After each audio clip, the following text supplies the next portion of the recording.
Picture this. You arrive at work one morning to not only find a robot sitting at your desk, no warning, no training, just a machine doing your job better, faster, without needing a coffee break.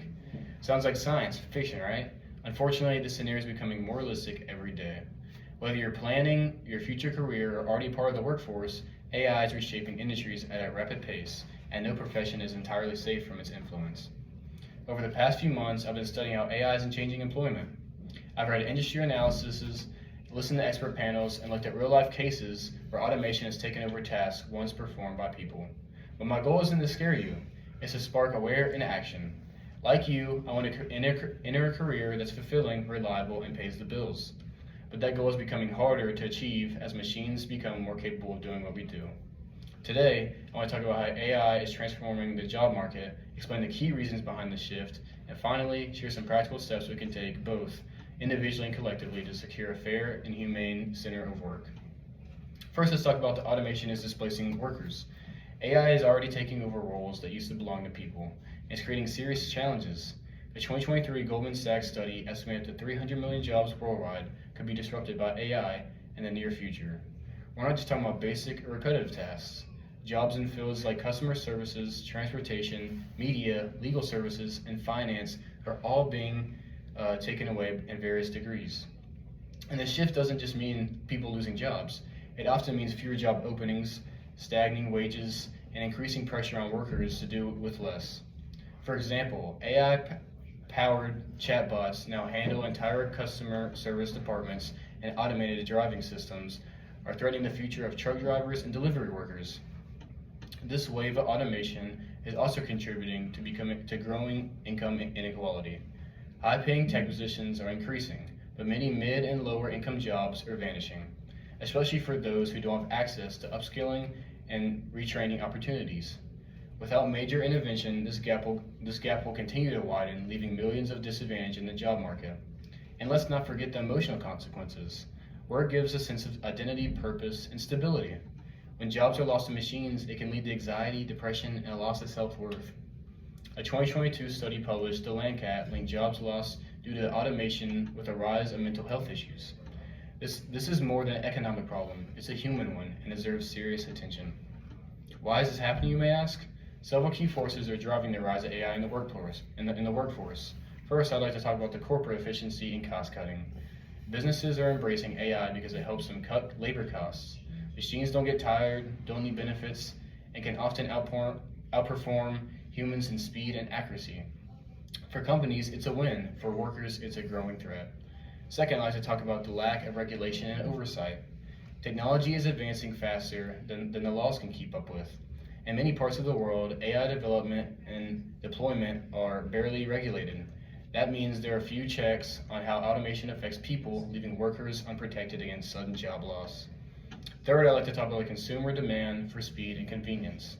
We all love convenience, fast deliveries, 24/7 services, instant answers, but the more we rely on automated systems to meet those needs, the more it contributes to the replacement of real human jobs with the algorithm and the machines. Fourth, I would like to talk about the competitive pressure. Companies that don't adopt AI risk falling behind. As a result, there's a race to automate, and in that race, human labor is often sacrificed to technological progress. What can we do to protect these workers, you may ask? Despite the challenges, there are realistic steps that we can take to navigate this AI-driven era in a way that benefits everyone. First, I'd like to talk about investing in education and lifelong learning. One of the most important steps that we can take to prioritize continuous education and workforce developments. Governments, schools, and private companies must provide affordable and accessible training programs to equip people with skills needed in changing in the job market. This includes not only technical training, but also soft skills like critical thinking, adaptability, and emotional intelligence. Skill machines still struggle to replicate these as well. Online platforms like Harusa, edX, and Google Career Certifications are already helping people pivot into new careers in areas like data analysis, cybersecurity, healthcare tech, and sustainable energy. We need more investments in programs like these to ensure people aren't left behind. Second, I'd like to talk about strengthen labor laws and introduce ethical AI regulations. Governments must create policies that guide how AI is implemented in the workforce. This means introducing regulations that prevent mass layoffs due to automation, protect workers' rights in AI monitor environments, and promote transparency on how algorithms affect hiring, productivity, and evaluations. The European Union Act is a step in the right direction, setting a framework on how AI should be used safely and fairly. Other countries should follow suit to prevent technology from being used recklessly or unethically.